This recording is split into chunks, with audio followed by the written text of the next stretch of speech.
um sociólogo que tinha essa perspectiva muito forte do positivismo, tá? Só que ele partiu de uma perspectiva diferente do Augusto Comte. Para o Durkheim era necessário, primeiramente, entender como que o ser humano é, qual que é a natureza do ser humano, para depois entender como ele vive em sociedade, para depois distinguir qual é o nosso objeto de estudo, que é o ser humano em sociedade.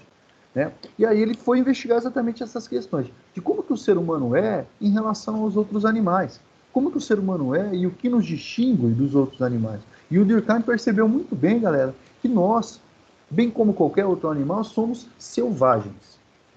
Inclusive tem alguns casos de crianças que são abandonadas e vivem ou viveram, né, com animais e ficou registrado ao longo da história. Né, alguns casos aí registrados aí na antropologia, própria sociologia, na psicologia, ficaram registrados ao longo da história. Vocês vão ver alguns desses casos. Crianças selvagens, né? Então, o que acontece? Quando não há esse processo de humanização, a partir da socialização primária, que é aquela que a gente aprende a se comportar, a linguagem, né, a gente não se desenvolve, a gente não se humaniza. E aí, o que nos diferencia dos demais animais? Exatamente esse contato com a cultura, com os hábitos, com os costumes, que faz com que a gente desenvolva a chamada consciência coletiva. Galera, esse conceito de consciência coletiva não tem nada de muito abstrato, tá, galera? É bem tranquilo. Consciência, vocês sabem o que é, né? Aquilo que nós temos na nossa mente, enquanto nós formamos ali as convicções, aquilo que a gente aprende, o nosso modo de olhar para o mundo. Coletiva é porque ela é construída de modo coletivo, na relação com os outros. Se a gente não tem essa relação com a sociedade, com os outros, a gente não desenvolve ela. Ok? Mas, professor, de que forma que essa consciência coletiva ela é preenchida, podemos dizer assim, né? Através do que o Durkheim vai chamar de fatos sociais. Então, toda aquela ação que se transforma em informação para nós são os fatos sociais e que vão preencher a nossa consciência coletiva, que vão influenciar na nossa individualidade, vão influenciar no nosso modo de ver o mundo, tá? Para que algo seja um fato social, tem que ter 3 características, galera. 3 características. Generalidade, tem que ser um fato coletivo, ok? Não individual. Então, você tomando uma atitude sozinho não significa que seja um fato social. E, claro, não vai ser um objeto de estudo da sociologia necessariamente, ok? Exterioridade, ou seja, existem padrões culturais exteriores à sua individualidade, né? Você nasce, eles já estão colocados aí, né? Como o modo de se alimentar, o modo de se vestir, as normas sociais, a linguagem, por exemplo, e a coercitividade, ou seja, há uma força de padrões, né, que vão fazer com que a gente introjete determinado comportamento. Eu gosto de usar esse exemplo da música, porque acontece com todos. Então, alguém aqui, galera, já teve a impressão de que conhece uma música, sabe a letra da música, mas sem ter nunca parado para ouvi-la em casa, sozinho? Já aconteceu com algum de vocês de conhecer uma letra de uma música, por exemplo, de um estilo que talvez você nem goste, mas que você aprendeu a letra sem um dia parar para ouvir ela especificamente em casa? Então, já aconteceu com vocês? Eu pergunto se aconteceu com vocês, porque comigo já aconteceu várias vezes. E de me pegar sabendo a letra de uma música sem ter parado para ouvir ela. Isso é coerção. Um exemplo de coerção.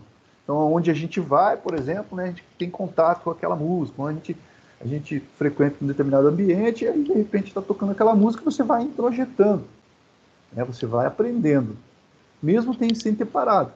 Né? Aconteceu ali com o comigo também já aconteceu, certamente aconteceu com todos aí, né? E aí, o que acontece? Alguém me aprisionou no quarto e me começou a me chicotear, agora você vai ouvir tal artista? Tipo, não, isso acontece de forma, né, até de certo ponto, de uma forma coercitiva, né, ao longo da nossa vida. Então, é esse o processo de coercitividade. É claro, galera, que esse processo de coerção não acontece só de forma pacífica. Né? Ele pode acontecer também de uma forma mais abrupta, né? Como, por exemplo, através da polícia, da justiça. Né? Mas, de um modo geral, ele vai acontecendo dentro de uma cultura. Né? E você vai se padronizando essa cultura de acordo com esse fenômeno coercitivo. Ok? Beleza, galera. Sabemos o que é um fato social, mas da onde que vem esses fatos sociais? Qual a origem desses fatos sociais?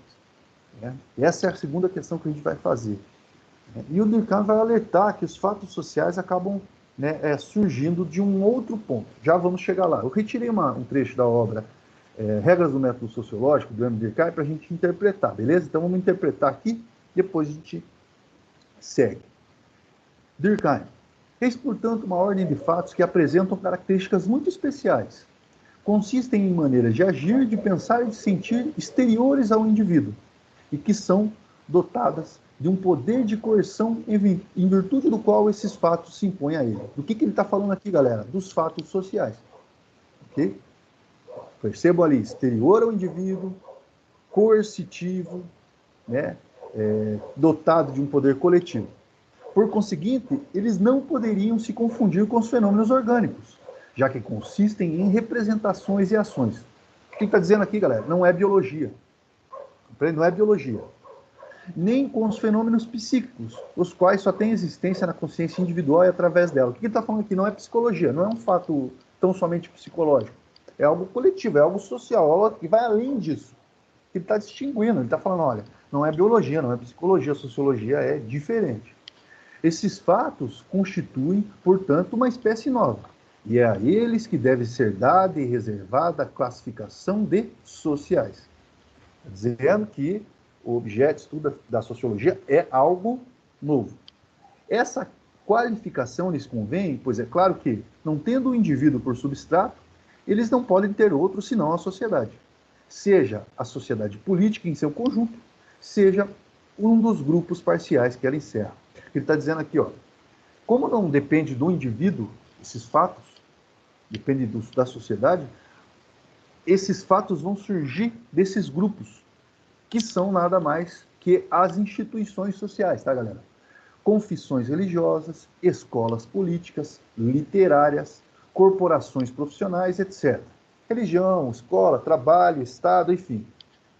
Por outro lado, é a eles só que ela convém, pois a palavra social só tem sentido definido com a condição de designar unicamente fenômenos que não se incluem em nenhuma das categorias de fatos já constituídos e denominados. Ele está falando aqui, não, só é fato social aquilo que não entra no campo da biologia, aquilo que não entra especificamente só no campo da psicologia, mas algo que vai além, que está relacionado aos grupos sociais, né? Eles são, portanto, o domínio próprio da sociologia. Definimos aqui o nosso objeto de estudo. E aí, professor, como que funciona, então, para ele, a sociedade, segundo Durkheim? Para ele, a sociedade funciona quase como se fosse um corpo social. Ok? Então, a gente pode até usar o conceito de corpo social. Beleza? Como se fosse um corpo mesmo, tá, galera? Então, pense em a sociedade formada por membros, né? Órgãos, né? Como a escola, como a igreja, como a família, como o Estado, por exemplo. Então, imaginem assim, uma sociedade onde o Estado tem pouca corrupção, onde a escola, a educação é de qualidade, onde a igreja também tem pouca corrupção, onde as famílias não passam necessidades básicas, né? As famílias não sofrem com desigualdade social, né? Vamos pegar o exemplo de alguns países que têm um DH muito alto, os países com índice de desenvolvimento humano alto, são exemplos desses estados que eu estou citando aqui, dessa sociedade, desse corpo social. E aí, claro que é muito bom para se viver. Você pega os índices de felicidade da população, você pega os índices de qualidade de vida, você vê que as pessoas são felizes. Show de bola! O que está acontecendo nesse estado?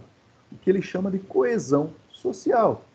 Então, as instituições funcionam de forma coesa, né? Há qualidade de vida para as pessoas, que é o que todo mundo quer, afinal de contas, né? Que é o que a gente busca, afinal de contas. Quando a gente faz, por exemplo, as nossas escolhas, quando a gente vai escolher o representante do Estado, ou quando a gente frequenta alguma instituição como a igreja, a gente quer qualidade de vida, a gente quer ser feliz. Porém, nem sempre funciona assim, né, galera? Pode ser que no Estado haja muita corrupção, e isso pode impactar na qualidade da educação desse Estado. né, fazendo com que as pessoas não consigam desenvolver, né, tecnologia, indústria. E isso vai impactar no poder de compra, no produto interno bruto desse Estado, vai impactar na moeda desse Estado, impacta diretamente no poder de compra dessas pessoas. Ou esse Estado não consegue combater um problema que vai impactar na vida dessas pessoas, que é a desigualdade social, por exemplo. Não conseguindo combater, as pessoas se veem passando necessidade dentro das suas famílias, isso desestrutura as instituições familiares, né? E muitas vezes as pessoas só encontram refúgio na instituição igreja, por exemplo. E aí, dentro da própria instituição igreja, as pessoas têm contato com alguns fenômenos de corrupção, isso vai deteriorando a sociedade. Esse exemplo, segundo ele, é o que pode acontecer numa sociedade chamada patologia social. O que significa isso, galera? Patologia, dentro da medicina, é uma doença que surge do próprio corpo. No caso, patologia social, são doenças que podem surgir, são problemas, né, que podem surgir dentro do próprio corpo social, na falha das instituições sociais, como exemplifiquei para vocês. Tá? E isso pode impactar em consequências como criminalidade, corrupção, o próprio suicídio. Suicídio, agora, estava lendo uma análise sociológica, antropológica lá do Japão, e descobriu-se que, nesse período de pandemia, houve um aumento no suicídio das mulheres japonesas. É uma reflexão sobre essa questão. Mas existem várias frentes para a gente entender essas patologias sociais. E aí, galera, o que a gente pode perceber? Que o Estado, ou esse corpo social, pode chegar num estado que ele chama de anomia. O que seria anomia, pessoal? A ausência ou desintegração das normas sociais, dos valores sociais. Ok? Qualquer semelhança aí com algumas das realidades que a gente vê no mundo hoje não são mera coincidência, né? Acaba sendo aí uma coisa meio perceptível, né, em relação a esses momentos de anomia. E esses momentos de anomia estão muito relacionados às crises nas instituições que eu citei a vocês. Então as pessoas passam a desacreditar dos valores, e isso faz com que as pessoas passem a agir não de forma tão ética, passem a ser mais irresponsáveis em suas ações. Isso enfraquece as instituições, e no final das contas as instituições são feitas por nós, seres humanos. Galerinha, tranquilo aí em relação a Durkheim, os principais conceitos aí do Durkheim? Ficou